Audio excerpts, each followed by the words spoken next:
اور ہونہار قاری مقری جناب ہدایت اللہ صاحب موجود ہیں۔ استاد جامعۃ الہدایہ میں جناب قاری صاحب رفیق محترم سے گزارش کر رہا ہوں کہ آپ قرآن حکیم کی تلاوت سے ہم تمام حاضرین سامعین کو محظوظ اور مستفید فرمائیں۔ قرآن حکیم نے حکم دیا کہ جب قرآن حکیم کی تلاوت کی جائے تو اس کو انتہائی توجہ اور دھیان سے، یہ انسانوں کے لیے دستور حیات ہے، لہٰذا بہت ہی توجہ اور انہماک اور اہتمام کے ساتھ آپ حضرات قرآن حکیم کی تلاوت سماعت فرمائیں۔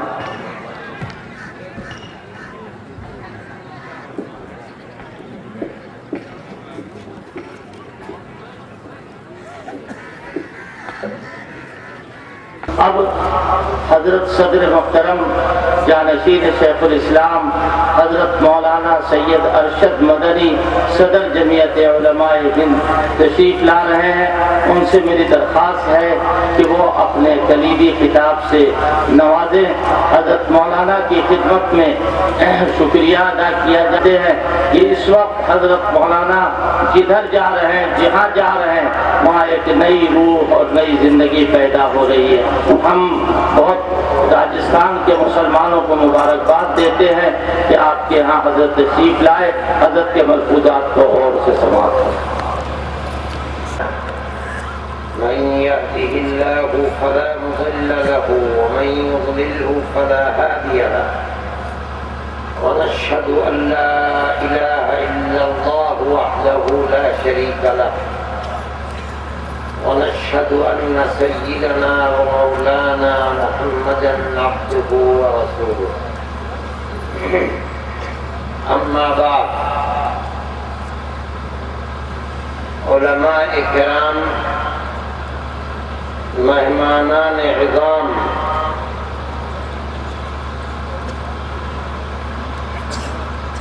راجستھان صوبے سے جگہ جگہ سے آئے ہوئے جمعیت علماء کے ورکر،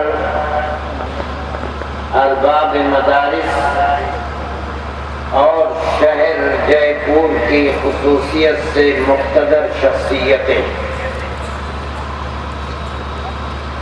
جمعیت علماء کا یہ صوبائی اجلاس شہر جے پور میں مسلمانوں کے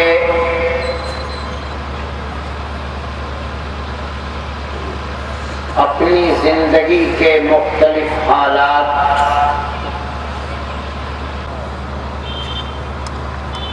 مسلمانوں کو اس تاریخ سے آگاہ کرنے کے لیے، پھر اس کے ساتھ ساتھ ملک کی آزادی کے بعد مسلمانوں پر کس طرح کی قیامت ٹوٹی ہے، ٹوٹ رہی ہے، اور مسلمان بحیثیت قوم کے کن مصیبتوں کا شکار ہے، اور جمعیت علماء بحیثیت ایک جماعت کے اپنا کیا کردار رکھتی ہے، یہ آپ حضرات کے سامنے پیش کرنے کے لیے آپ حضرات کو زحمت دی گئی ہے۔ اس ملک میں علماء کا کردار بڑا عظیم کردار ہے۔ مسلمان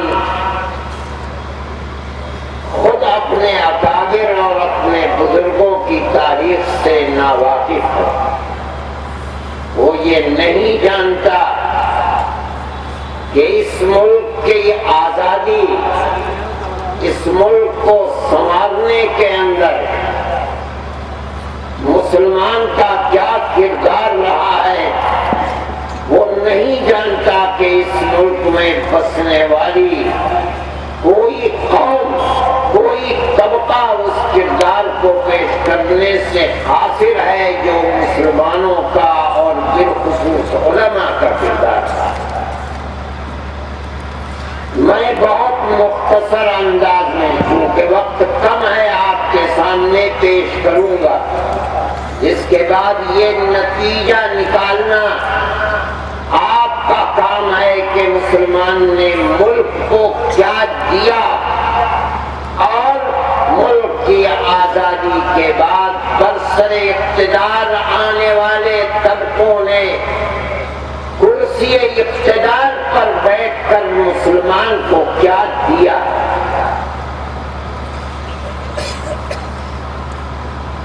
اس ملک کے اندر ایک ودیشی حکومت انگریز آیا اور اس نے اس ملک کے نظام کو درہم برہم کیا، یہاں تک کہ 1803 کے اندر انگریز نے ٹیپو سلطان کی شہادت کے بعد جو سن 1799 کے اندر سرنگا پٹنم میں ہوئی، 1803 میں یہ اعلان کیا خلق خدا کی ہے، بادشاہ سلامت، ملک ان کا ہے، لیکن حکومت حکم آج سے ایسٹ انڈیا کمپنی کا ہے۔ اس اعلان کے بعد سب سے پہلا جہاد کا فتویٰ دینے والا آدمی حضرت شاہ ولی اللہ صاحب محدث دہلوی کے بڑے فرزند ارجمند اور اپنے زمانے کے سب سے بڑے عالم دین حضرت شاہ عبدالعزیز صاحب محدث دہلوی نے دہلی میں یہ اعلان کیا تھا کہ آج ہمارا ملک غلام ہو گیا، اور اس ملک کو غلامی سے آزاد کرانے کے لیے جہاد کرنا ہر مسلمان پر فرض ہے۔ آزادی وطن کی سب سے پہلی آواز وہاں سے اٹھی تھی، بڑے بڑے نواب تھے، بڑے بڑے دولت مند تھے، لیکن کسی میں یہ جرأت نہیں تھی کہ وہ انگریز کی طاقت کے سامنے آزادی وطن کے لیے آواز اٹھا سکے۔ اگر آواز اٹھائی تو ایک عالم دین نے، شاہ عبدالعزیز صاحب محدث دہلوی نے، انہیں اپنی اس آواز کا بڑا خمیازہ اٹھانا پڑا، ان کو زہر دے دیا گیا، وہ اندھے ہو گئے، ان کے جسم پر چھپکلی کی اپٹن مر دی گئی، برس کا نشان پڑ گیا، لیکن ان کی جائیداد کو قرض کر لیا گیا، لیکن اس شخص کے پیر میں جنبش نہیں آئی۔ انہوں نے اپنے شاگردوں کو دو آدمی خصوصیت سے، ایک سید احمد شہید رائے بریلوی اور دوسرے ان کے خاندان کے چشم و چراغ شاہ اسماعیل شہید دہلوی، ان کو جہاد کے لیے تیار کیا، اپنی زندگی کے اندر ان کو جہاد کرنے پر لگا دیا۔ حضرت شاہ عبدالعزیز صاحب کا 1824 میں انتقال ہو گیا، لیکن ان کے یہ دونوں شاگرد پورے ملک کے اندر جہاں تک جا سکتے تھے گئے، اور مسلمانوں سے ملک کی آزادی کے لیے جہاد کرنے کے لیے اپنے ہاتھ پر بیعت لی ہے۔ میرے بھائی، یہ تمہاری تاریخ ہے۔ اپنے لیے جہاد کا میدان متعین کیا، شمالی ہندوستان، پورے ملک میں دورے کیے۔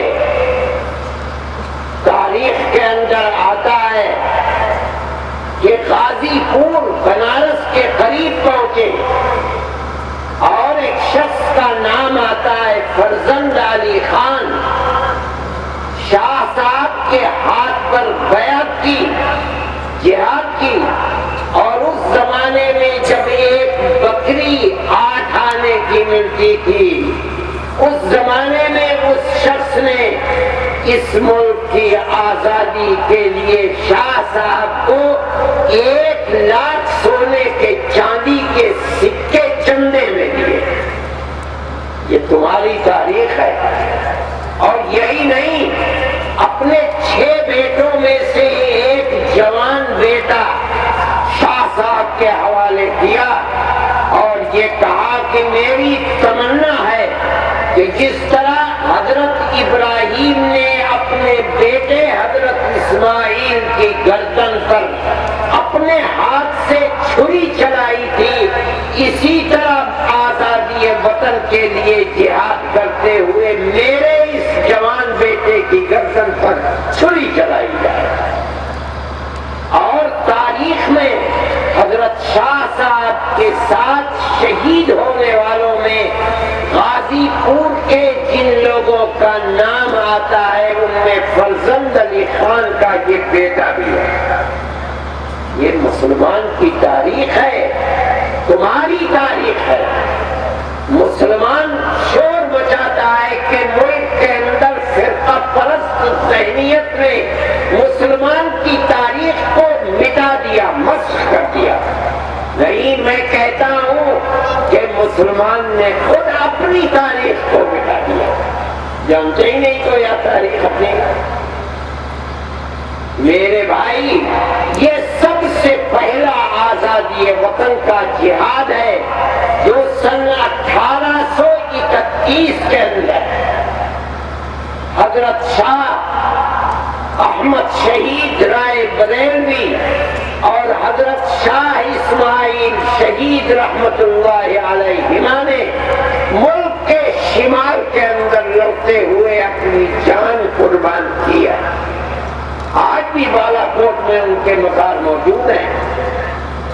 جو لوگ بچ گئے تھے وہ پھر وہاں سے آئے اپنے اپنے وطن، اس لیے نہیں آئے کہ جان بچا کر بھاگے، بلکہ 26 سال تک کام کرنے کے بعد 1857 میں دوسرا جہاد قائم کیا۔ دنیا یہ سمجھتی ہے کہ 1857 کا جہاد آزادی وطن کا پہلا جہاد ہے۔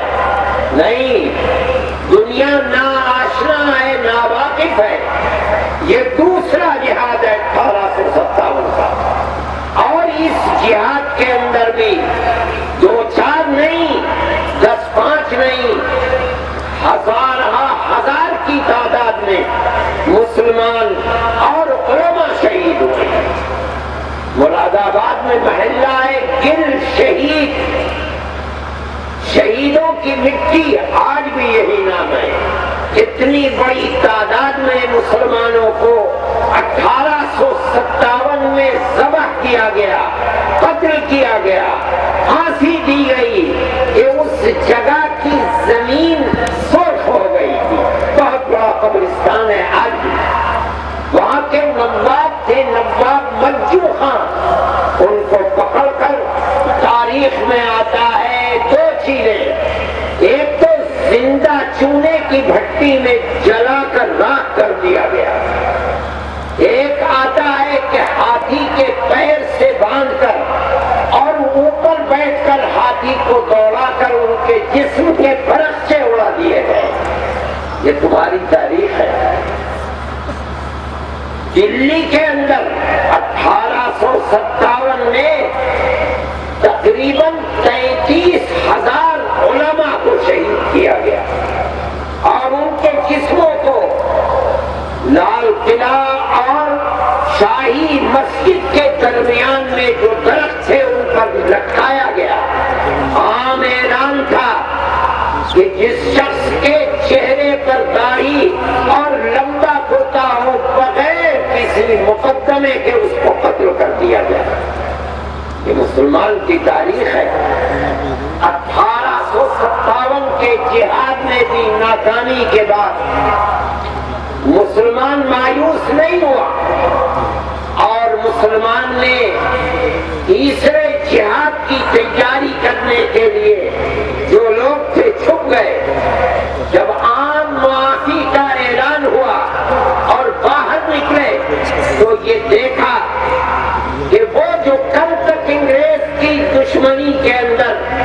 اپنی جان ہتھیلی پر لے کر لو رہے تھے اور شہید ہو گئے.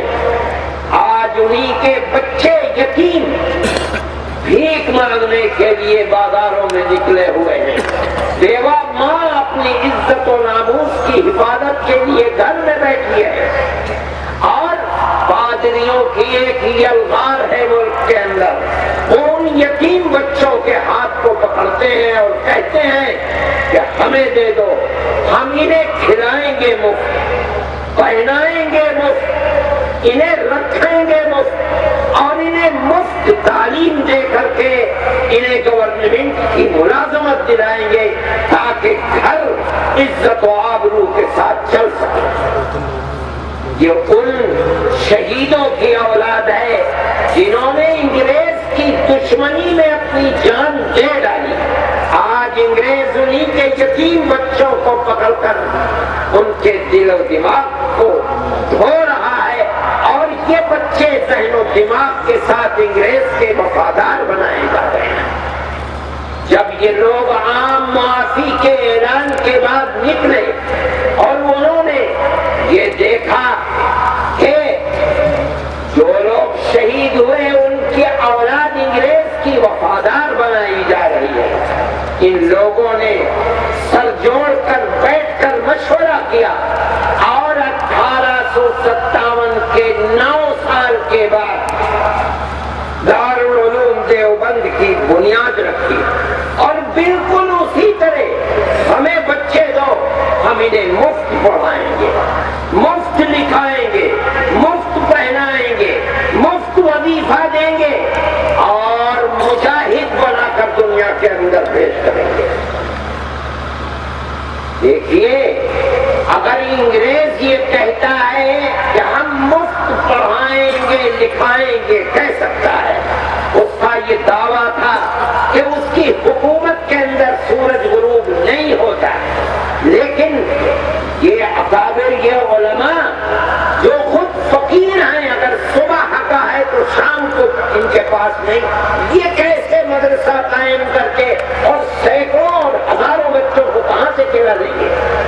لیکن یہ ان کا کمال ہے کہ انہوں نے مدرسے کی بنیاد رکھی اور ساری قوم کو جھنجھوڑ کر کھڑا کر دیا.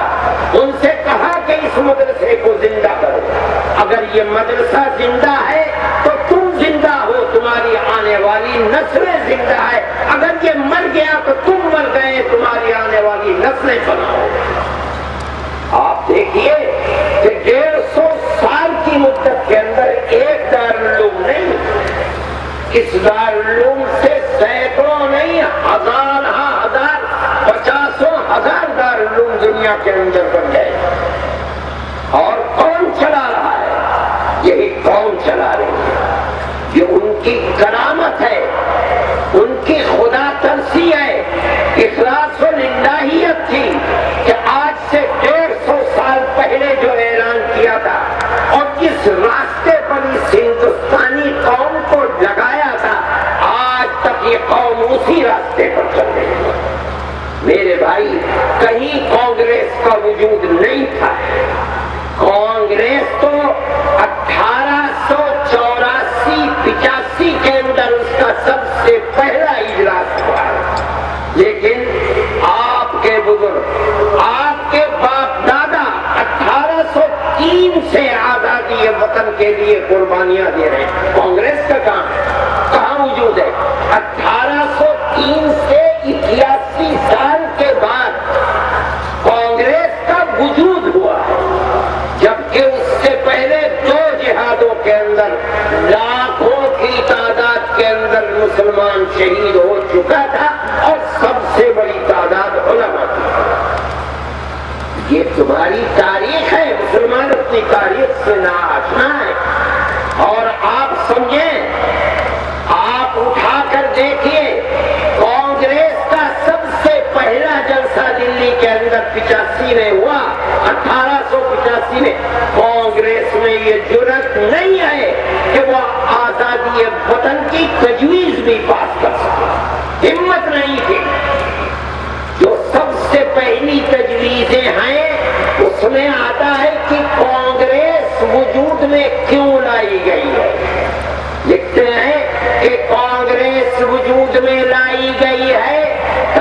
ملکہ برطانیہ کی حکومت اور ہندوستان کے عوام کے درمیان میں جو غلط فہمیاں ہو گئی، مطلب یہ دو جہادوں کی وجہ سے جو معاملات اور تعلقات خراب ہو گئے ہیں، کانگریس کو ان غلط فہمیوں کو دور کرنے کے لیے جنم کی قید بامشقت اٹھائی ہے۔ کوئی دوسرا آدمی ملک کے اندر ایسا نہیں ہے۔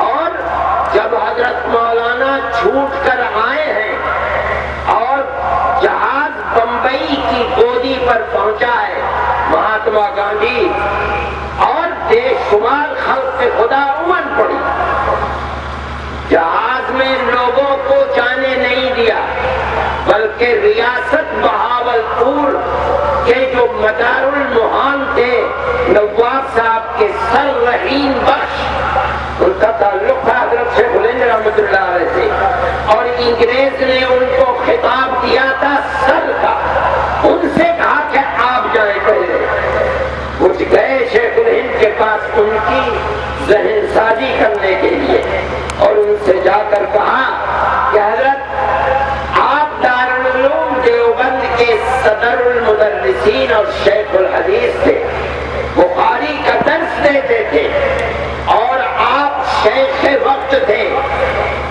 آپ تشریف لے گئے، دارالعلوم کی مسند تدریس سونی ہو گئی، خانقاہ اجڑ گئی، آپ نے ساری زندگی انگریز کی مخالفت میں لگا دی، انگریز کا تو کچھ بھی نہیں ہوا۔